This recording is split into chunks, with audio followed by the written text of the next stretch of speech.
April 26, 1986, a date synonymous with disaster, with tragedy, with the unimaginable unleashed.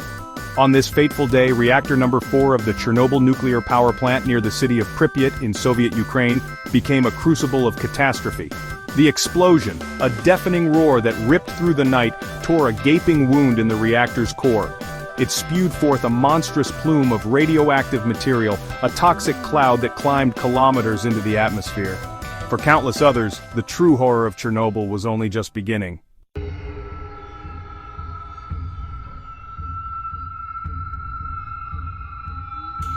The city of Pripyat, once a vibrant community teeming with life, transformed into a ghost town.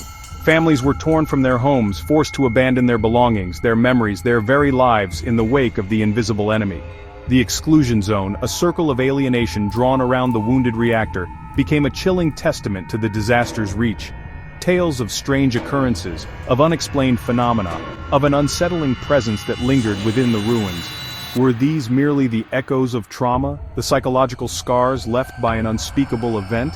Or did they hint at something more, something disturbingly profound, lurking beneath the surface of our understanding? For within the ghostly silence of abandoned streets and decaying buildings, the spirits of Chernobyl whisper their tales.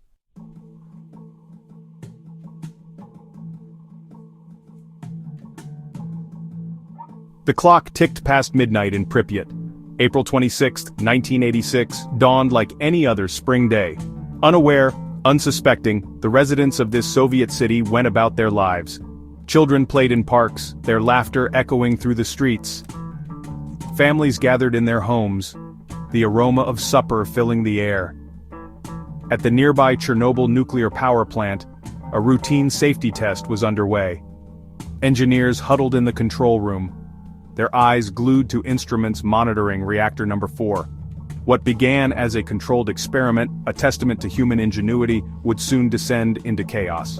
1:23 and 40 seconds a.m. A blinding flash, a deafening roar, and the core of reactor 4 ripped open. The invisible enemy, born of the atom's fury, rose high into the atmosphere, a malevolent specter against the backdrop of the dawning day. But for Pripyat, for Chernobyl, time had stopped.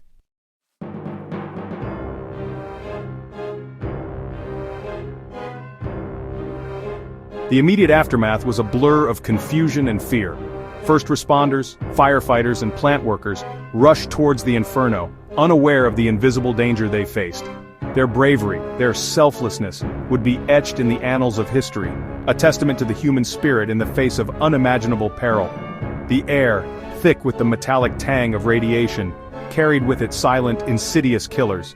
Alpha, beta, and gamma rays, invisible to the naked eye, penetrated flesh and bone, leaving behind a legacy of sickness and death. Pripyat, once a vibrant city, was now a ghost town, forever scarred by the invisible terror that lingered in the air.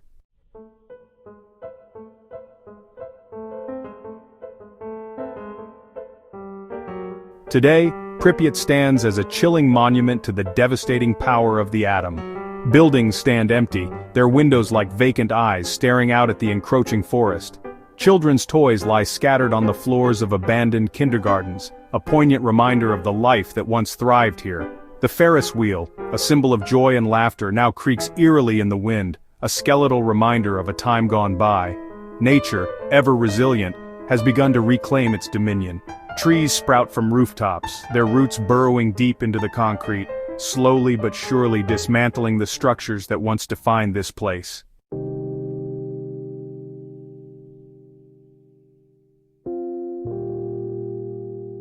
The Chernobyl exclusion zone, a 30-kilometer radius surrounding the destroyed reactor, is a place of forbidden beauty. Within its desolate boundaries, nature and radiation intertwine in a macabre dance. Wolves roam the abandoned streets, their howls echoing through the empty buildings. Wild boar forage for food amongst the decaying apartment blocks, their snorts a chilling counterpoint to the wind whistling through broken windows. A silence that is heavy with the weight of tragedy, a silence that whispers of lives lost and futures forever altered. But it is also a silence that speaks of resilience, of the enduring power of nature to heal even the deepest wounds.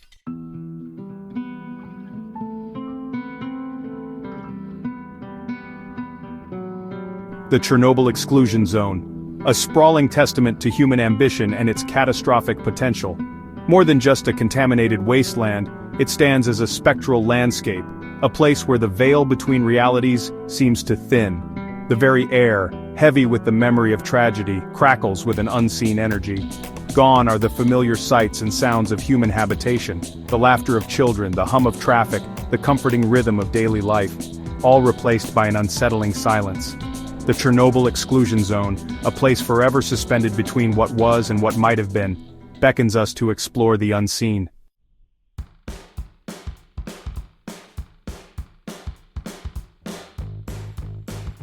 The abandoned buildings of Pripyat and the surrounding villages stand as silent witnesses to the disaster. Each room, each hallway, each forgotten corner holds the potential to whisper its story to those who dare to listen. Step inside a deserted apartment, its wallpaper peeling, furniture gathering dust. Imagine the family who once called this place home, their laughter, their arguments, their dreams now silenced. Walk the halls of the abandoned school, its classrooms frozen in time. Textbooks lie open on desks, as if awaiting the return of students who will never grace these halls again. It is here, in the spaces where life once teemed, that the whispers of the past seem to resonate most strongly.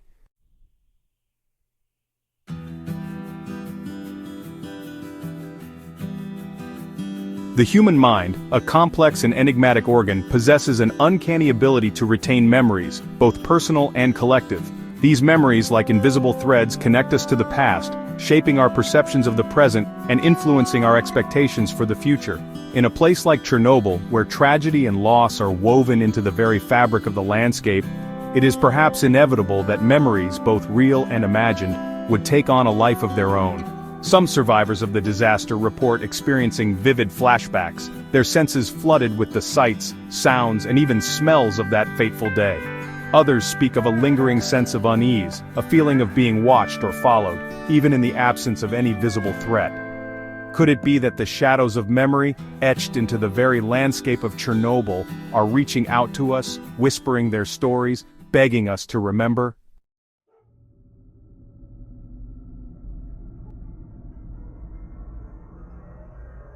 The concept of residual energy, though often relegated to the realm of the paranormal, has its roots in the world of physics. Every action, every thought, every emotion generates a subtle energy field.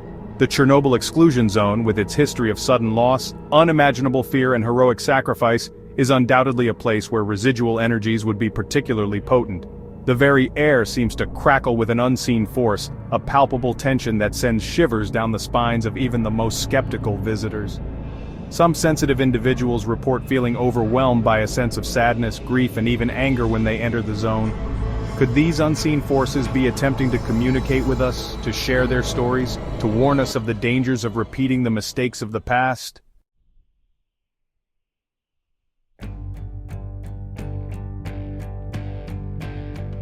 One of the most unsettling aspects of the Chernobyl exclusion zone is the pervasive feeling of being watched. Visitors often report seeing fleeting shadows moving at the edge of their vision, hearing footsteps echoing through empty corridors, or sensing the presence of unseen observers just beyond the reach of their senses. Could these be the spirits of those who perished in the disaster, their souls unable or unwilling to leave the place where they drew their last breath? Or are they something else entirely, entities drawn to the residual energies of the zone, feeding off the tragedy and sorrow that permeate this desolate landscape? Their presence serves as a constant reminder that we are not alone in this desolate landscape, that other forces, both benign and malevolent, may be sharing this space with us. The unseen forces at play here challenge our understanding of the natural world and force us to confront the limits of our own perception. Will we heed the whispers of the unseen, or will we dismiss them as mere figments of our imagination? The choice, dear reader, is yours.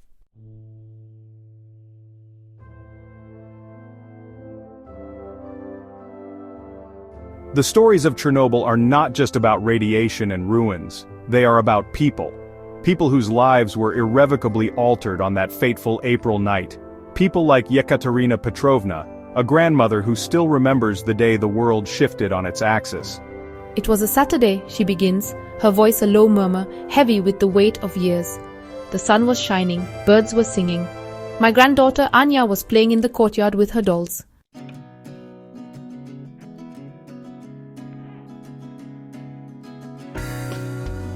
Life in Pripyat, in the days following the explosion, took on a surreal quality. The evacuation order, when it finally came, was chaotic, a blur of fear and confusion. Families were herded onto buses, their belongings hastily packed, their futures uncertain. I remember Anya clutching her favorite doll, her little face pale with fear. Yekaterina continues, her voice barely a whisper. She kept asking me if we were going on a trip, if we would be coming back home. What could I tell her? I was as lost as she was, clinging to the hope that this was all a terrible dream. They were taken to a makeshift camp outside Kiev, a sea of tents and anxious faces. The days blurred into weeks, the weeks into months. The initial fear was replaced by a gnawing anxiety, a sense of displacement that ran deep. We were the lucky ones, Yekaterina says, her voice tinged with a survivor's guilt. Many families were torn apart, fathers remaining behind to work on the cleanup, children sent to live with relatives in far-off cities. We at least had each other. Anya's laughter, though less frequent, was the only thing that kept me going.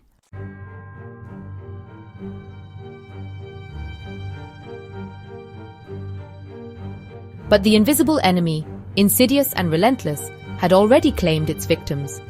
Anya, her once vibrant energy slowly draining away, began to complain of fatigue, of headaches, of a persistent cough that refused to be silenced. The doctors, their faces grim, spoke of a strange illness, a consequence of the invisible poison that had rained down upon us, Yekaterina recalls, her voice trembling with suppressed emotion. They called it radiation sickness, a silent killer lurking in our blood, in our bones, stealing our loved ones one by one. Anya, her little body ravaged by the invisible enemy, fought bravely. But the laughter, the life that had once shone so brightly, was slowly extinguished. She passed away in my arms one cold winter night, Yekaterina whispers, her eyes closed, her face a mask of grief.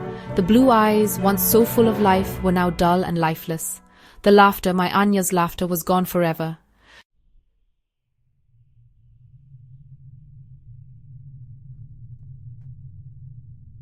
Yekaterina, her heart shattered, had to find the strength to go on. For Anya, for the memory of her granddaughter's laughter, she refused to let the darkness consume her. She dedicated her life to sharing her story, to ensuring that the world never forgot the human cost of Chernobyl. People ask me if I believe in ghosts, she says, her gaze distant, as if seeing through time and space. I tell them that Pripyat, Chernobyl, the entire exclusion zone, is haunted by the memories of those who lived and loved and lost everything in the shadow of the reactor. She pauses, her hand instinctively reaching for the faded photograph she always carries with her. I see Anya's face in every abandoned doll, hear her laughter in the wind whistling through the empty buildings. She is there, always there, a part of the very fabric of this place. The ghosts of Chernobyl do not seek to harm, she continues, her voice softening. They only want their stories to be told, their memories to be kept alive. They are whispers on the wind, reminders of the fragility of life, of the importance of cherishing every moment.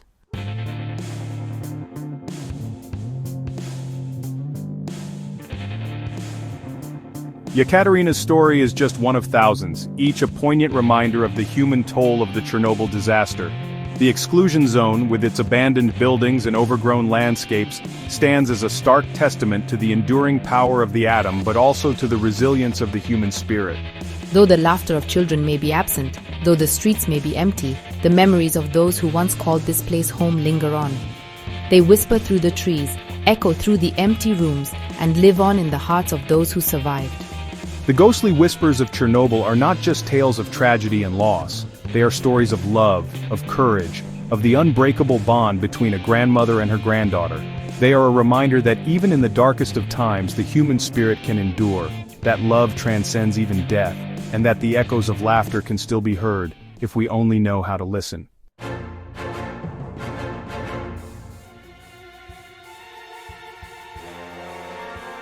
The dilapidated buildings of Pripyat, with their hollowed-out windows and crumbling facades, seem to invite the imagination to run wild. It's within these decaying structures, where shadows dance in the eerie silence, that some of the most chilling tales of Chernobyl unfold. Visitors and researchers alike have reported encounters with apparitions, fleeting glimpses of figures that vanish as quickly as they appear.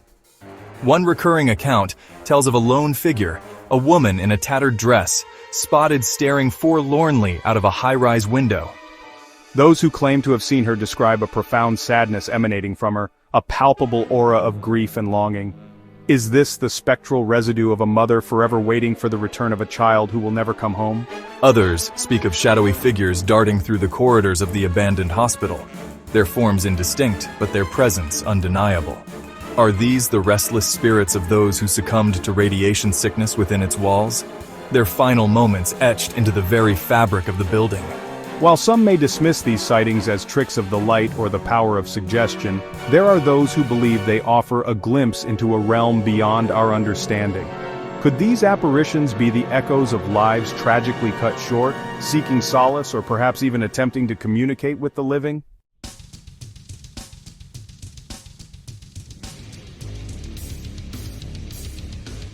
The silence of the Chernobyl exclusion zone can be deafening. Gone are the sounds of human activity, replaced by the rustling of wind through skeletal trees and the distant cries of wildlife reclaiming their domain. Yet, within this oppressive quiet, some claim to hear voices, disembodied whispers that seem to emanate from the very air itself.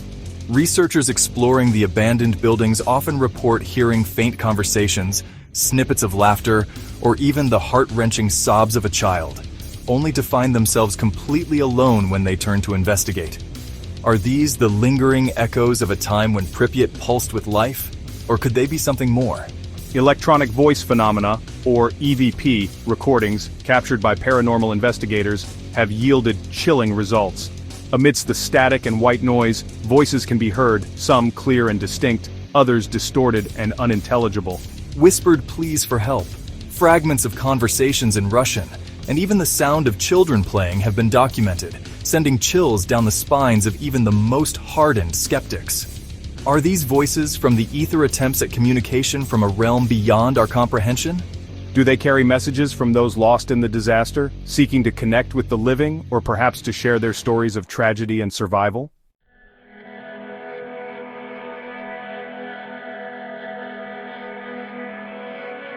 Section 3.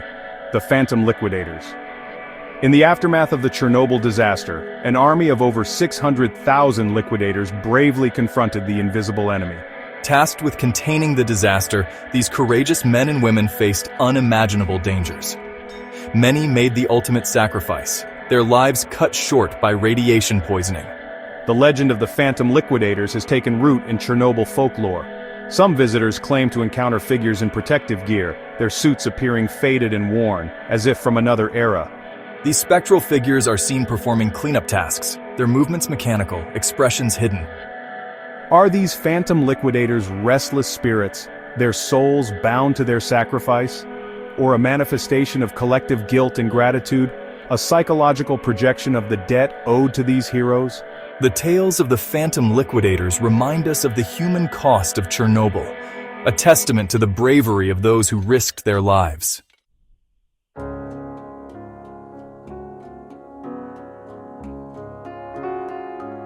Section 4. A Convergence of Realities. The Chernobyl exclusion zone stands as a stark reminder of the devastating power of the atom and the enduring resilience of the natural world. But beyond the scientific and environmental implications lies a realm of mystery, where the veil between the living and the dead seems to thin. They force us to confront the possibility that our reality is but one layer in a multidimensional tapestry.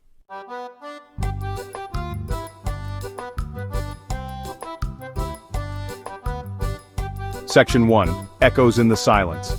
The Chernobyl exclusion zone stands as a stark and silent testament to the devastating consequences of human error and the enduring power of the natural world. The ghostly whispers that permeate this desolate landscape, however, speak not only of tragedy and loss, but also of resilience, of courage, and of the enduring power of the human spirit. The stories shared by survivors, witnesses, and researchers paint a haunting picture of a place where the veil between the seen and unseen seems to thin. Whether we choose to interpret these encounters as evidence of paranormal activity or as psychological manifestations of trauma and loss, They force us to confront the limits of our understanding and to acknowledge the mysteries that lie beyond our grasp. The silence of Pripyat's abandoned streets, the rustle of wind through the skeletal remains of buildings, the distant cries of wildlife reclaiming their domain.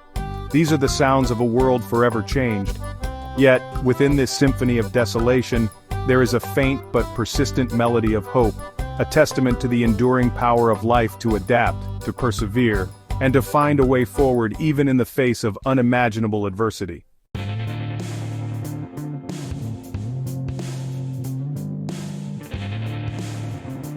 Section 2. The Unseen World. The ghostly whispers of Chernobyl remind us that our perception of reality is limited, urging us to approach powerful technologies with care and respect. They challenge us to listen with open hearts and minds, and to approach the unknown with curiosity and humility.